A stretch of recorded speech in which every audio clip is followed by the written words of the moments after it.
After 4 years, I see us where I really want us to be. We have got some of the best artists in the industry behind us. They're at the show, they're demoing, they're selling. We've got a full show floor with wait lists of people that want to get in. We had buyers, we had lots of buyers, lots of people sold out in the first evening. It was really exciting, we're really happy about it. But it takes everybody to create that vibe. You know, when you go to a show and everybody's there, you're like, oh. You know, you go to shows sometimes and a few people aren't there, you're like, oh, I wish they would have made it. You know, there's still a few that don't make it, but for the most part, man, it seemed like a lot of people made it this year, you know? So I was like, wow, that's a pretty good vibe all in itself. And then the buyers came, which that created a better vibe for all the vendors because everybody pretty much made some sales, you know? Glass Vegas to me was about bringing people together so we can all prosper, make money, have a meeting place where like if we only see each other at least once a year, at least we get that moment to, you know, share what we've created. Well, you know, I think that's what sets us apart maybe from a lot of other trade shows, is that we really truly care about the artists. We've been artist-based with Glasscraft and Bead Expo for 27 years. We've known a lot of these artists for many, many years. Some of them before, some of them during the International Hot Glass Invitational back in 2009. And so to see how this has just slowly grown and blossomed is so exciting. And again, we feel like part of the family, not just the producers of a trade show. The show is run extremely well. They have so much trade show experience from the bead shows that they did here, and to accept us into that professionalism has also been tremendous for a lot of people, I think. It actually makes us as glassblowers be less wookish. We have to be professional. There is no, oh, I'll pay you on the day of the show.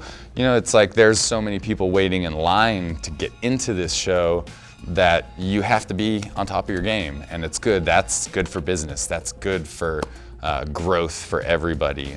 It's just such a well-organized show, and seeing the community all in one place, I think has done really, really good for everybody's energy. And so I'm extremely happy to be here and be involved in this trade show. And it's one of 2 events that I really look forward to throughout the entire year.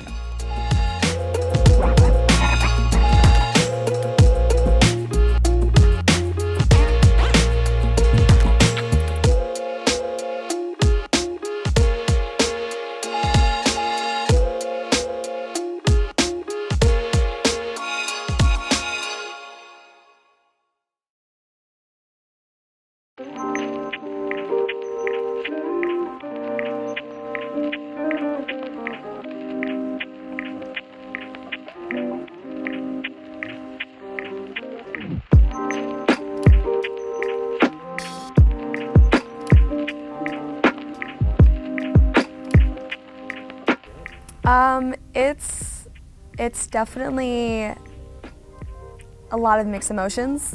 It's almost like a proud parent, you know, watching a kid grow.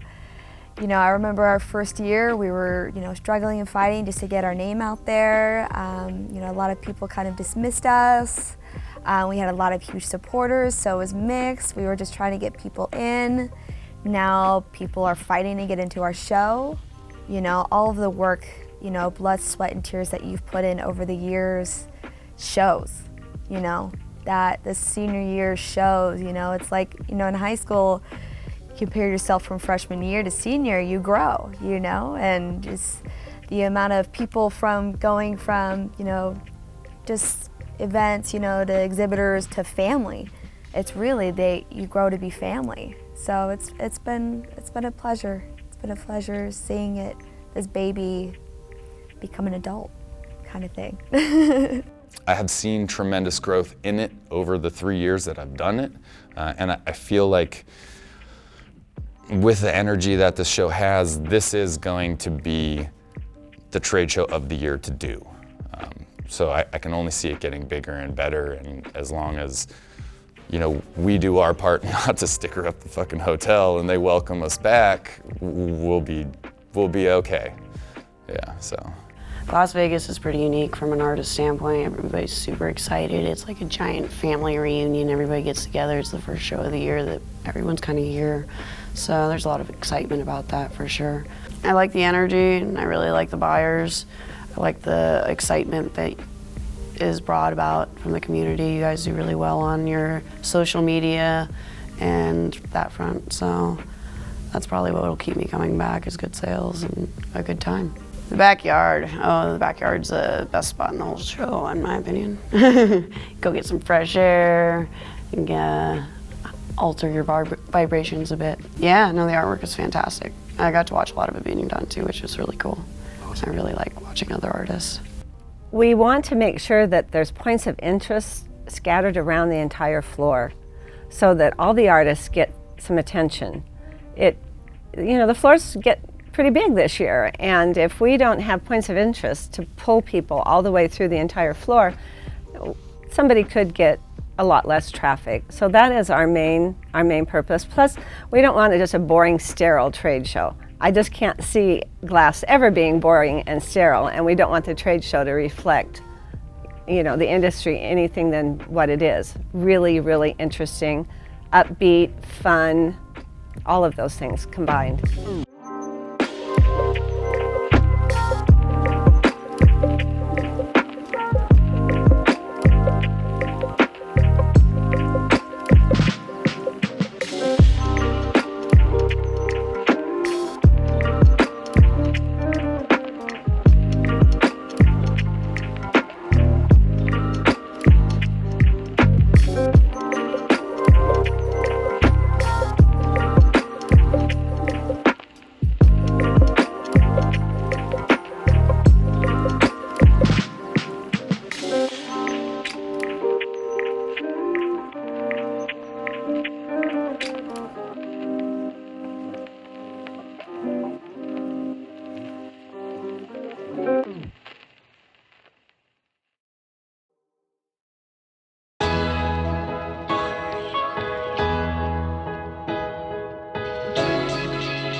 Yeah, I mean, all these artists, this year in 2020, it was just amazing to see what they're doing on this new decade. It's like, wow, you know what I mean? And the fact that Corning is representing functional glass pipe shows you that, I think. It catapults, I think, glass to a whole new level now. So I'm Eric Goldschmidt from the Corning Museum of Glass, and I am the Properties of Glass Program Supervisor, which means that I run flameworking demonstrations we do at the museum, and also some science-focused demonstrations we do. And I also try to keep a close eye on what's happening in the flameworking industry. It's very important for the museum to understand what's going on, what sort of innovations are happening. And the pipe industry represents some of the most innovative work that's going on in flameworking today. So I was excited to try to bridge some of that gap and bring some of the museum to the pipe industry and bring news of the pipe industry back to the museum.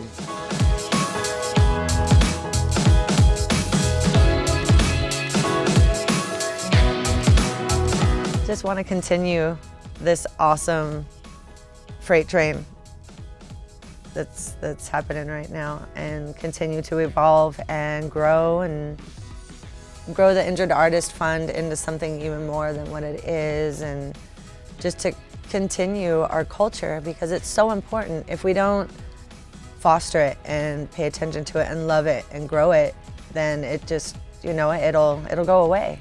So we have to give back to it as much as it gives to us, so that it continues to grow. And I think that glass is becoming more popular now than ever, and it's becoming a lot more acknowledged by larger groups of people that never really paid attention to it and knew about it before. So it's really neat to see it recognized, and people, just walking, even over here carrying some of these pieces, people just stop and stare and they're, wow, what is that? That's glass.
not just glass though. It's the heart and soul of the artist. There's a piece of that artist in every single thing that you see right here. And then you feel connected to them and you get to know them as individuals and people, and I don't know, it's really hard to put into words.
Thank you for making me feel at home. Thank you for making my family feel at home. Our team, we bleed Glass Vegas. And so much passion for it. We love everybody, and it's so nice to feel love back.